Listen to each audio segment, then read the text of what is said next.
dijo guardé en tu mente, no solo la intelectualidad y el conocimiento, la guardé en el corazón para no pecar contra ti. La palabra. La palabra no se tornó una filosofía para ser discutida, ni una teoría para ser debatida o un concepto para ser aplicado. Pero la palabra se tornó una persona. ¿Quién? Cristo. Para ser seguida, apreciada y amada. La palabra. Hace 2000 años atrás, Dios respiró su palabra en el vientre de una virgen, María. La palabra se hizo carne. Juan 1:1 dice: en principio era el verbo. El principio que solo Dios conoce. Dios no tiene principio. El principio era el verbo, y el verbo estaba con Dios, y el verbo era Dios, y el verbo es Dios, y la palabra se hizo carne. Los testigos de Jehová tienen una traducción de la escritura errónea, que es la traducción Nuevo Mundo. No tenga esa Biblia. Y dice en inglés: in the beginning was the word. En el principio la palabra, and the word was a God. Y la palabra era un Dios. No, Él no es un Dios, Él es el Dios. El único Dios, porque ellos no creen que Jesús es Dios. Ellos no lo creen. Entonces, cuando la palabra se hizo carne, y la palabra, el verbo se hizo carne, la encarnación que nosotros conocemos en Belén, el verbo, la palabra de Dios, es el único camino, la única manera que el hombre puede llegar a conocer a Dios, es conocer a Cristo, porque en Cristo estaba la plenitud del Padre. El que me ha visto a mí, dijo Cristo, ha visto el Padre. Yo y el Padre somos uno. Fue hecha una encuesta que 65% de la iglesia hispana en los Estados Unidos de América no conocen la palabra de Dios. O sea, la oyen, la conocen algunos libros, algunos textos, algunos versículos, algunos pasajes, pero no la conocen en realidad, conocer. Por ejemplo, ¿cuántas veces comemos al día? Por lo menos 3, ¿verdad? Mañana, tarde, noche. ¿Cuántas veces usted come de la palabra de Dios para alimentar su espíritu? ¿Cuántas veces usted se alimenta y usted la conoce en realidad? Hace mucho tiempo, cuando los testigos de Jehová no nos conocían en el barrio, ellos tocaron la puerta una vez. Solo tocaron una porque nunca más regresaron. Y tocó dos jóvenes. Uno era el maestro del más chiquito que estaba aprendiendo. Y yo no dije que era ministro, ni era pastor, ni nada. Yo los dejé ellos hablar, y ellos hablaron. Jesús no era Dios, y dejé. Cuando él terminó, yo le dije: ¿qué dice tu Biblia ahí en 1 Juan 5:20? Y él buscó 1 Juan 5:20. Y sabemos que estamos en el verdadero Dios, Jesucristo. Ese es el verdadero Dios y vida eterna. Usted no me acaba de decir a mí que Jesús no es Dios, y su traducción de 1 Juan 5:20 sí dice que es Dios, y usted niega en Juan 1:1, pero 1 Juan 5:20 que es Dios. Y el chiquillo que estaba con él le dijo: pues tú no sabes lo que estás hablando, le dijo. Hasta ahí terminó. ¿Qué usted diría si le tocara la puerta un budista, testigo de Jehová, un musulmán? Cuando usted va a esos países a ministrar, usted tiene que saber y estudiar la cultura, lo que ellos creen. Por ejemplo, cuando fuimos a Tailandia, usted no puede subir en el púlpito y decir: Buda, su profeta o Confucio dijo eso y eso, y ofenderlos. No, usted da una vuelta, sabiamente da una vuelta y dice lo mismo sin usar esas palabras de ofensa. Usted dice lo mismo sin usar la palabra. Su religión dice eso, pero la Biblia dice eso. No hay reencarnación, no hay el karma. Su religión, su filósofo dijo eso. Dijo que la persona podría vivir 10,000 años, pero él murió con 70 años. La palabra de Dios dice, y Dios te da una sabiduría extraordinaria, pero como yo dije ayer, usted hace su parte y Dios hace la suya. Entonces es necesario nosotros volver a conocer la palabra de Dios, volver a conocerla. Dice en primer lugar Pablo que la palabra more en abundancia en vosotros. ¿Cuánto usted conoce de la palabra de Dios? Yo voy escribiendo mis libros y es interesante. Que voy escribiendo y el Espíritu Santo te echa versículo y versículo y versículo y versículo y versículo. El pastor me dice, he leído libros cristianos y no tienen nada de palabra. Tus libros están llenos de la palabra. Pues claro, ¿de dónde vamos a tener la inspiración o ser de la palabra? Pero fíjese el detalle que Jesús dijo. El Espíritu Santo os recordará, os acordará de lo que yo he dicho. O sea, el Espíritu Santo no te puede acordar de algo que tú no has leído y no lo has estudiado. Por ejemplo, ¿usted recuerda mañana, lunes? No, porque no hemos vivido.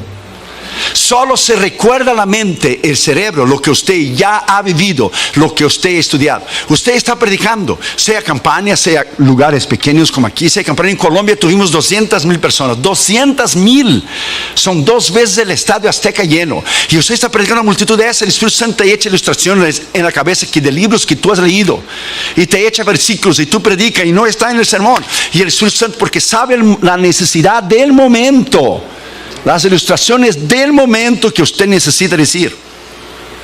Yo estaba en México, en la Plaza Valderas, en Ciudad Juárez. Y cuando terminó el culto, yo hice la invitación y había un chico de una camisa verde. Y yo le dije, tú, de camisa verde, Dios tiene un plan contigo. El muchacho se levantó y fue corriendo al altar, pero como una bala, pero rápido. Y después, cuando terminó, él fue a la mesita de los casellos. Yo le dije, ¿por qué tú corriste? Tú saliste corriendo. Pues es que yo había dicho en mis pensamientos. Fíjese bien que Dios conoce el intento de los pensamientos. Si es verdad lo que ese predicador brasileño está diciendo, él va a apuntar el dedo a mí y va a decir, tú de camisa verde, Dios tiene un plan contigo. Eso solo Dios puede saber.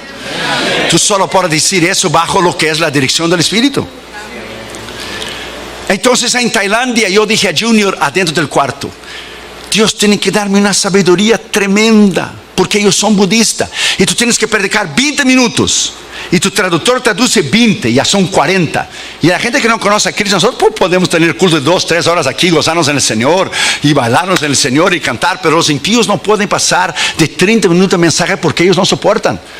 Y Dios tenía que darte una sabiduría tremenda, porque tú tenías que predicar todo el evangelio desde el Génesis hasta la cruz de la resurrección, resumirlo en 20 minutos y predicar el evangelio y tu traductor transmitirlo. ¿Y cómo tú vas a subir a un púlpito en una nación de esta sin conocer la palabra de Dios? Eso es imposible. Esto es imposible. Es igual el jovencito que empezó a predicar. Claro, era muy joven, y Daniel y David están muy cerca. Y el jovencito dijo en el púlpito, y David oraba 3 veces al día. Y el pastor estaba en la plataforma y dijo, no es David, hijo, es Daniel. Pero la gente, gloria a Dios y aleluya, porque hay gente que no oye lo que el predicador está diciendo.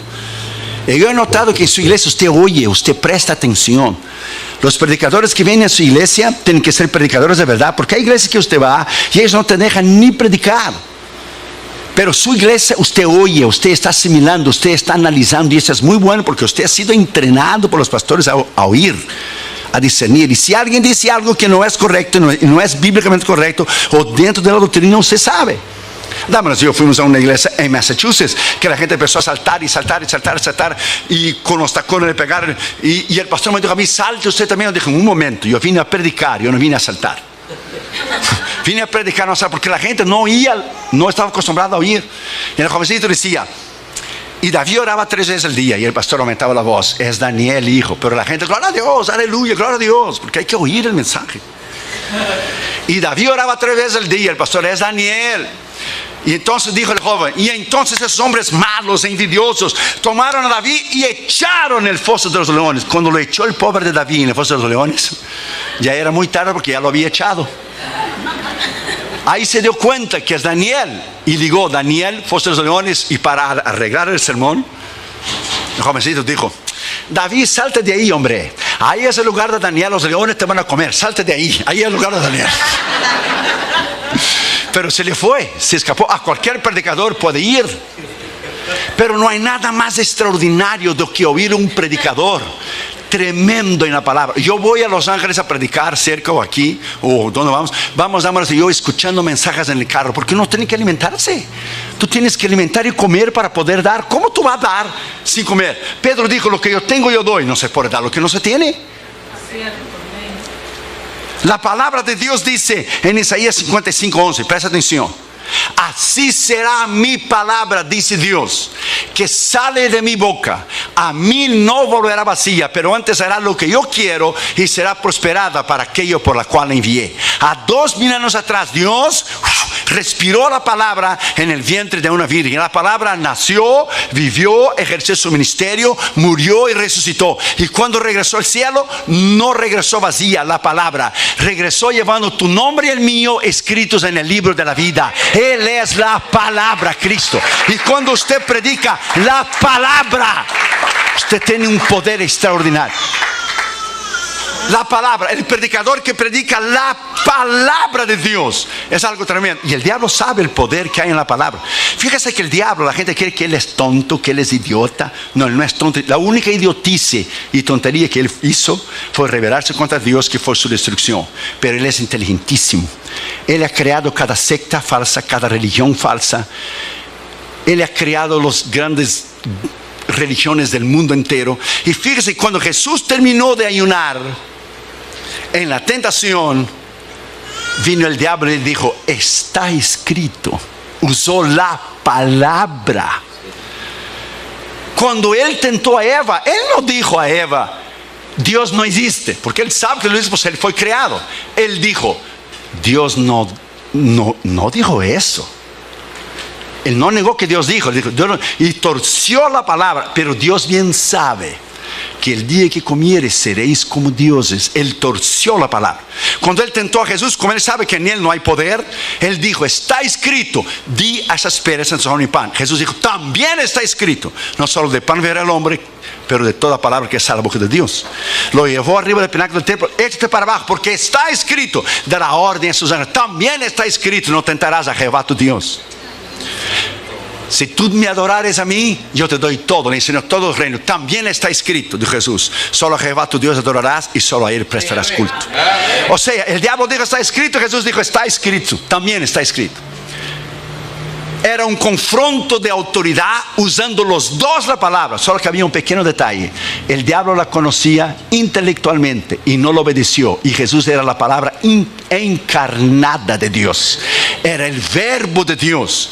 Cuando usted conoce la palabra, es poder. Cuando usted vive la palabra, es una autoridad tremenda. Hay dos palabras para la palabra en la palabra de Dios. Es la palabra logos, la palabra escrita, pero hay la palabra rema, la palabra revelada de Dios. ¿Qué es un rema?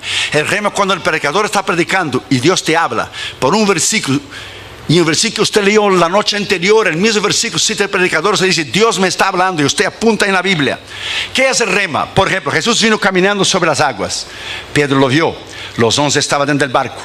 Jesús dijo, la traducción hispana dice, presta atención, Pedro dijo: si eres tú, di la palabra. Pero si eres tú, ya expresa duda. Si eres. El griego original, Pedro dijo: desde cuando eres tú, di la palabra. Expresó fe. Y Pedro salió del agua y caminó sobre las aguas. Yo he visto predicadores criticar a Pedro, que no tenía fe, pero yo nunca he visto a ellos caminar arriba del océano Pacífico. Nunca lo he visto caminar. Es muy fácil criticar. Y Pedro caminó porque hubo tres elementos. Él vio la palabra, que era Cristo. Él oyó la palabra y él caminó en la palabra en obediencia. Por eso, cuando usted actúa en obediencia, cuando usted oye una palabra, sea el pecado que usted tiene que remover, los días de ofrenda que usted debe dar, cuando usted actúa en la palabra, esa palabra cambia. Y él caminó sobre las aguas. Quizá los 11 quedaron adentro del barco: vas a hundir, vas a hundir, vas a hundir. Pero él caminó. Cuando él quitó los ojos de Jesús y miró el mar, entonces empezó a hundir, porque él quitó los ojos de la palabra. El diablo lo que quiere hacer siempre con el cristiano es quitar tus ojos de la palabra. Y cuando él quita tus ojos de la palabra y que tú pones tus ojos, la economía está mal, la nación está en crisis, el diablo viene a ti y te dice: ¿cómo tú vas a dar los diezmos si tú tienes que alimentar a tu familia y tus hijos? Entonces el diablo te hace quitar tus ojos de la palabra y tú te empiezas a hundir.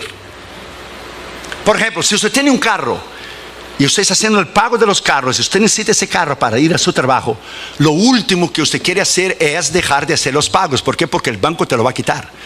El diablo sabe que si él te quita los ojos de la palabra, él te va a hundir, porque es la palabra que tiene poder. Palabra de Dios es la palabra que cambia.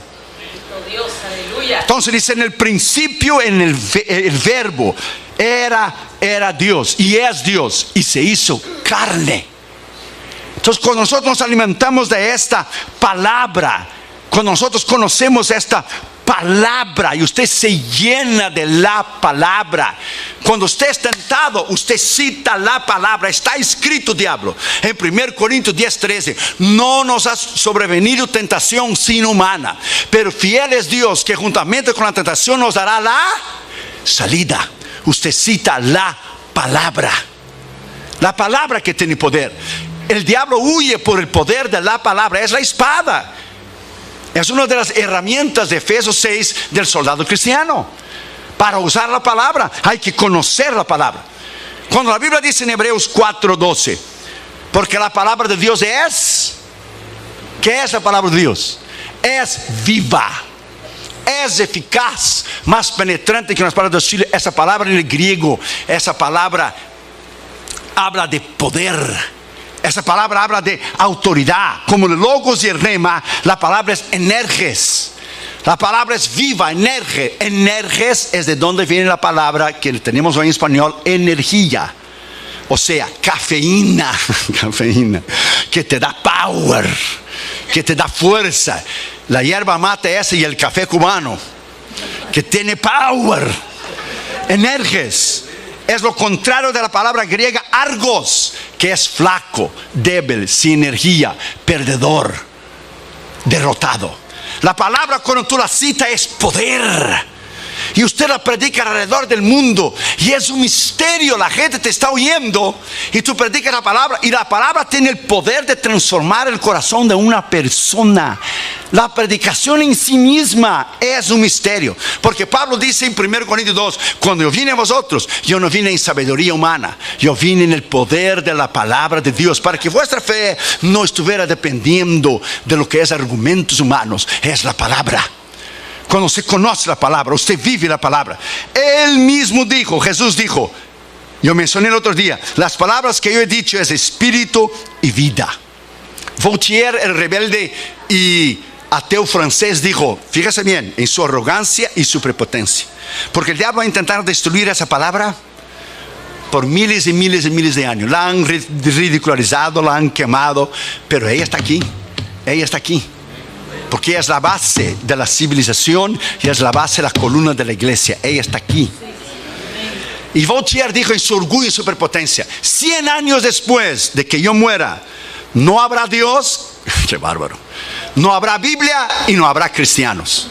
Cuando se cumplió 100 años después de la muerte de Voltaire, donde él había dicho que no iba a tener más Dios, ni cristianos, ni Biblia, él era ateo, la imprenta bíblica de Francia empezó a usar la imprenta de la casa de él, que le hacía panfletos en contra de Dios, a favor del existencialismo, lo que es el ateísmo. Y la imprenta bíblica de Francia tomó la imprenta de su casa y empezaron a imprimir 1 millón de Nuevos Testamentos. Dios triunfó, porque Dios triunfará siempre. ¿Cuánto usted conoce de esta palabra?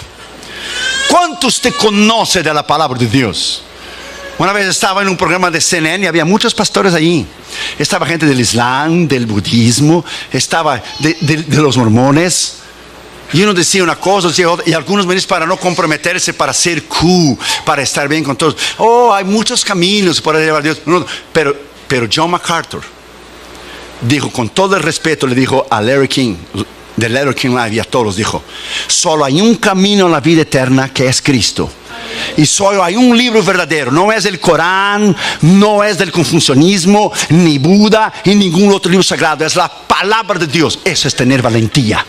Eso es tener valentía y hablar la verdad. Porque hoy todo el mundo quiere ser como moneditas de oro, quiere caer bien en la mano de todo el mundo.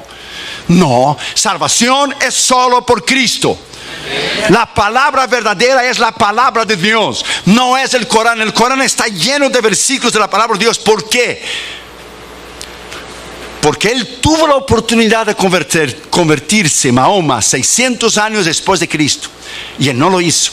Y él tomó parte del judaísmo y parte del cristianismo, y él escribió el Corán y dijo que el ángel Gabriel se le presentó y le reveló el Corán.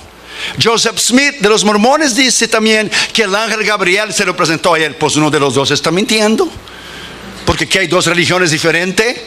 Y los dos están mintiendo, porque esa revelación no es de ningún ángel, es del Espíritu Santo.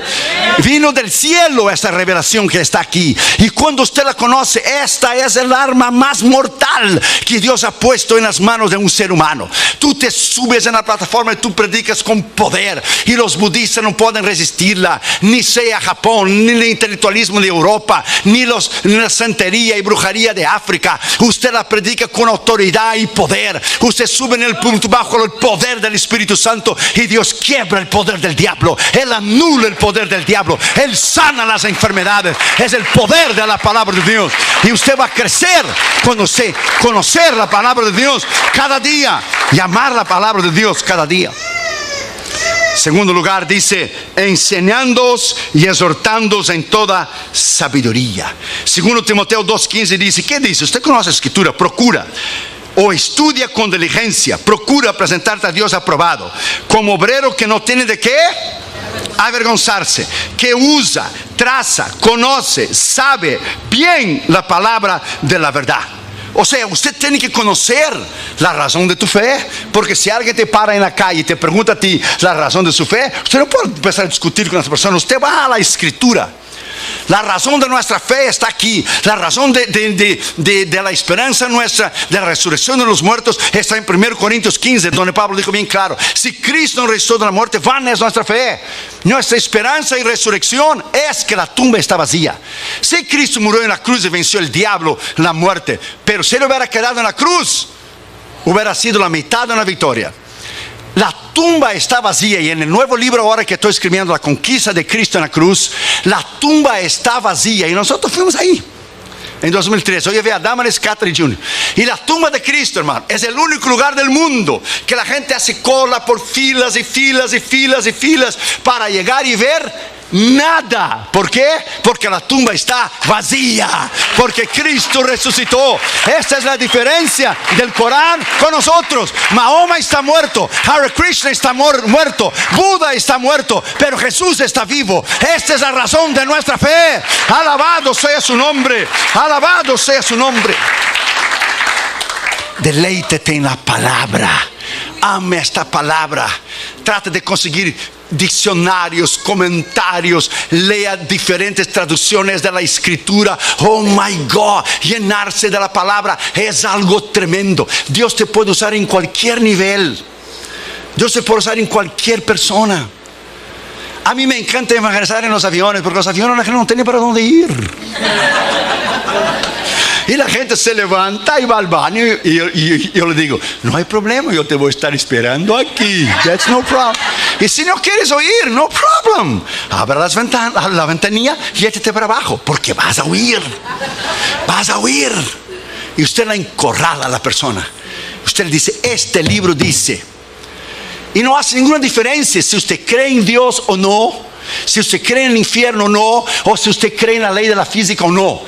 Si usted no cree en la ley de la física, no hay ningún problema. Suba arriba de un edificio y échate para abajo para ver cómo te vas a despedazar abajo.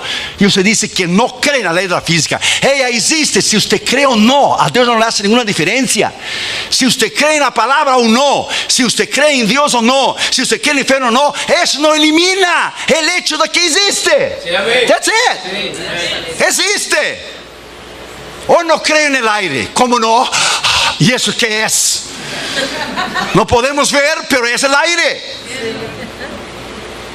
Tenemos emociones, que es la sede del corazón, de las decisiones. Usted llora.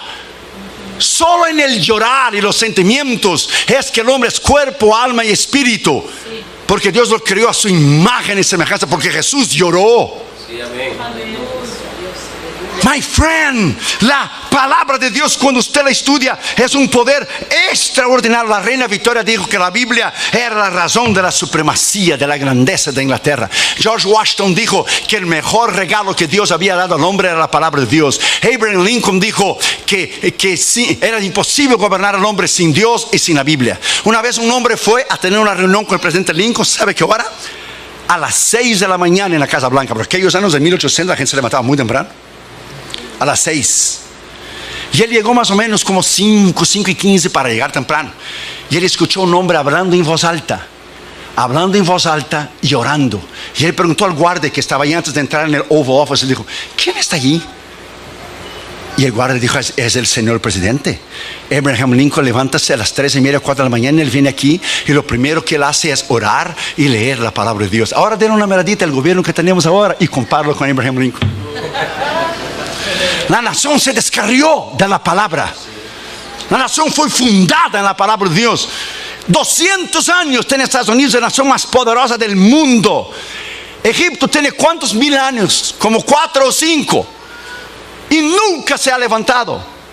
Porque donde ha llegado el cristianismo, ha llegado la civilización. Los países islámicos, la mujer no vale nada. Ella no puede votar, ella no puede manejar, ella tiene que cubrirse en velo. Las mujeres son usadas, los musulmanes, por tener 4 o 5 mujeres. La mujer no es nada, no tiene valor ninguno. Pero donde llegó el cristianismo elevó el valor de la mujer. Porque no hay griego, ni judío, ni mujer, ni hombre. Somos todos uno solo en Cristo Jesús. Donde llegó el cristianismo, llegó la civilización.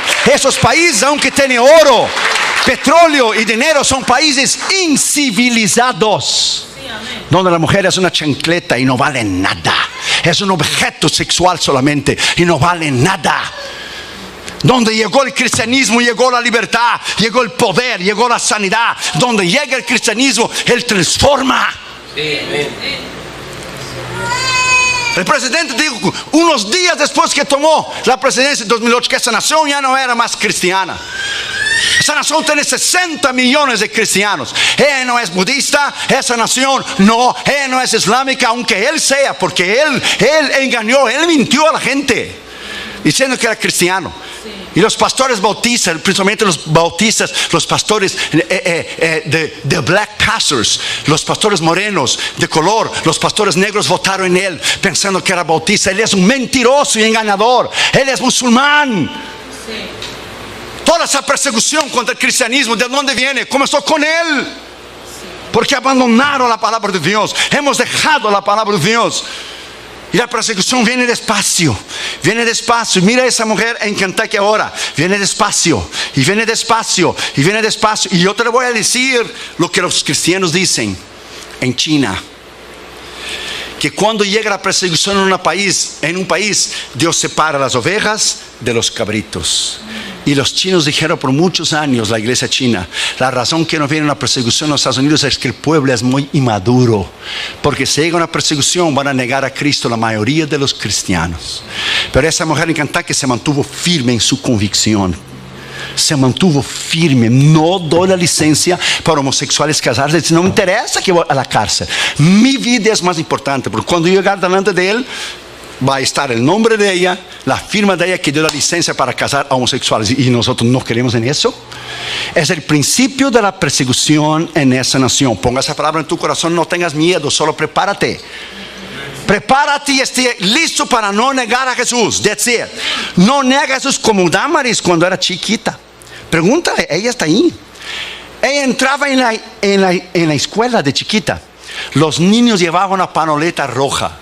Después cambiaron para blanca, ¿verdad? Se llamaban los niños de Fidel, los niños comunistas. Los padres de Damaris fueron hombres y mujeres de Dios. Su padre fue pastor de una pequeña obra. Ella creció en el Señor de una manera tremenda. Ella entraba junto con los niños chiquitos del kinder y el pre-kinder, el kinder primer año. Y todos los niños tenían la panoleta roja. Eran los niños comunistas de Fidel Castro. Solo ella no tenía la panoleta roja. Pues claro, era muy visible. Porque si todos los niños tenían y ella no, por todos los ojos iban a ella. Y le preguntaba, ¿por qué tú no tienes la panoleta roja? Porque yo creo en Dios, decía Damaris. ¿Y quién te dijo que tú crees en Dios? Se decía que eran sus padres, iban presos. Ellos esperaron la visa 20 años para salir de Cuba, no más porque eran cristianos. Eso es todo. Y a ella le hablaban palabras despectivas, a ella le perseguían, le decían cosas terribles. Esa mujer que tú ves ahí, Damaris, calladita y tranquila, es una mujer de Dios tremenda. Porque Dios me dio una mujer tremenda, porque Dios te da el zapato del tamaño de tu pie. Del tamaño de tu pie que tú necesitas. That's it. Del tamaño que tú necesitas. De no negar sus convicciones. Santo Dios. Cuando tú tienes carácter, tú no niegas tus convicciones. Aunque hay que ser preso, aunque hay que morir por Cristo, como la iglesia del primer ciclo, no nos vamos a rajar. Nosotros vamos a ir hasta el fin, porque la vida eterna nos espera. Alabado sea su nombre. La vida eterna nos espera. Combatí el buen combate, terminé la carrera, guardé la fe. Alabado sea el nombre del Señor Jesucristo. Esta es nuestra victoria, hermanos.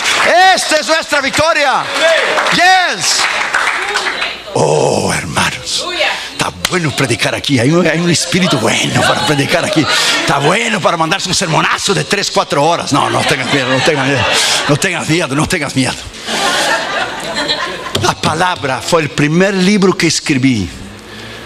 Tal es el amor y la pasión que yo tengo por esa palabra. El primer librito que escribí fue el poder de la palabra de Dios. Oh my God. Cómo la gente en los países comunistas sufrieron y sufren por tener un ejemplar de la palabra de Dios. Hoy el líder de Corea del Norte el otro día mató, creo que fue 74 o 84 cristianos con un tiro en la nuca, porque le encontraron ellos teniendo en sus casas un Nuevo Testamento. Y no es increíble que nosotros la traemos el domingo y la dejamos toda la semana arriba de la mesa, y cuando llega el domingo, time to go to church, baby, how you doing? Hora de ir a la iglesia. Y hay gente que da su vida por la palabra. Da su vida. Ame la palabra. Digo a los jóvenes que están aquí, porque hay jóvenes que están aquí que yo puedo ser tu padre, y algunos más chiquitos yo puedo ser tu abuelo ya. Ame la palabra. Qatar y Juno fueron con nosotros en Israel, y el guía de Israel nos dijo, pregúntale a Damaris, nunca vimos unos muchachos que cada lugar que íbamos, Qatar y Juno decía, eso está en 1 Crónica tal, eso está en 2 Reyes tal, eso está en 1 Samuel 15 cuando Saúl en el monte de Gilboa, eso es. Quedó impresionado con el conocimiento de la palabra. ¿Por qué? Porque Damaris tomaba el tiempo 20 minutos al día para enseñar la palabra de Dios a Catherine y para enseñar la palabra de Dios a Junior. 20 minutos al día. Ellos leyeron y aprendieron a leer español en la Biblia, porque Damaris le leyó la Biblia en español a ellos, y ellos crecieron estudiando la palabra de Dios. Cuando ellos tuvieron que pasar del middle school cristiano al high school, ellos tuvieron que memorizar 100 versículos bíblicos, 100, 50 del Antiguo Testamento y 50 del Nuevo, y se pasaban día y noche memorizando los versículos, día y noche. Y cuando pasaron, todavía me acuerdo como si fuera el día de hoy, llegó Cata Junior con el diplomacito y me echó el diploma Junior delante de mí y dijo, mira papi, 100 versículos bíblicos de memoria. Estoy seguro que lo único que tú sabes es el Salmo 23 de memoria. A ver, dime para mí, el Señor es que mi pastor, no faltará. Que nuestros hijos fueron enseñados en la palabra. Cuando tú enseñas a tus hijos en la palabra, ellos te darán paz. Enseña al niño su carrera, y cuando for viejo no se apartará de ellos. Tranquilo. Hoy haga un pacto con Dios, aquí y ahora, de amar la palabra. Una vez un hombre orgulloso y prepotente de Inglaterra estaba caminando por una de las calles de las capitales de África, y había un africano sentado leyendo la Biblia. Y llegó al inglés y dijo, nosotros ya no leemos más este libro. Este libro está ultrapasado, es antiguo, es viejo. Nosotros en Inglaterra ya no leemos más este libro. Y el africano levantó la cabeza, le miró a él y dijo, por dele gracias a Dios que aquí en África nosotros sí leemos ese libro. Y dele gracias a Dios que yo he leído ese libro y yo me he convertido a lo que ese libro dice. ¿Y por qué dijo en inglés? Porque si yo no estuviera leyendo ese libro ahora mismo, yo ya te hubiera comido vivo. Yo soy un ex caníbal.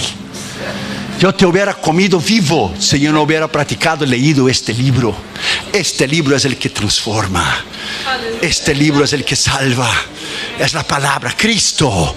Cuando usted predica este libro, my friend, este libro, solo este. Fíjate, este libro, si usted lo pone abajo de todos los libros en tu biblioteca, ella sostiene a todos los libros. Si tú pones este libro en el medio de todos los demás libros, ella es el corazón, es el centro de todos los libros. Y si tú pones ese libro arriba de todos los libros, ella es la cabeza de todos los libros. Tú la pongas donde tú quieras, ella se va a distinguir sola. Sola se va a distinguir. Sola. Palabra de Dios. 40 autores. 40 autores en un espacio de 2700 años escribieron lo mismo. Esto es imposible. Ellos no se comunicaban en email o Facebook o Twitter. Escriba eso porque yo escribí. No, 40 autores, 2800 años la escribieron. Diferentes autores y dijeron lo mismo, profetizaron a Cristo, que es el centro de la escritura. Es una imposibilidad que este libro sea de origen humana. Imposible. Las profecías de Daniel, it is amazing. El sueño que él tuvo, la cabeza de oro, el imperio de Babilonia. Él miró el pecho de plata, el reino de la Media y la Persia, que vino después de Babilonia. Él miró después lo que es los brazos y las piernas de hierro. Y después él miró los pies, que era parte de hierro y parte de barro. 10 dedos son 10 países del mercado común europeo ahora. Es el último reinado del mundo. Y dijo Daniel, y cuando yo vi, salió una piedra del cielo sin intervención de mente humana y desmenuzó la cabeza de oro, desmenuzó lo que es el pecho de plata, desmenuzó lo que es las piernas de bronce y desmenuzó los pies y los dedos de hierro. Y esa piedra creció y tomó todo el mundo. ¿Quién es? Es el reino de Cristo. ¿Quién es la piedra, la roca? Cristo. ¿En el tiempo de cuál? De ahora, de los 10 países del mercado común europeo. La iglesia está a punto de subir. Viene la gran tribulación, el anticristo arregla todos los problemas del mundo, y al final de la gran tribulación viene el juicio de las naciones, la guerra del Armagedón, y viene Cristo a establecer su reino en el milenio, y nueva tierra y la nueva Jerusalén. Estamos en el fin, hermanos. Estamos en el fin. Siga adelante, siga leyendo, siga orando, siga estudiando. Oh, alabado sea el Señor. La victoria es nuestra en Cristo Jesús. Alabado sea su nombre. Pongámonos de pie, hermanos, por favor. Alabado sea su nombre.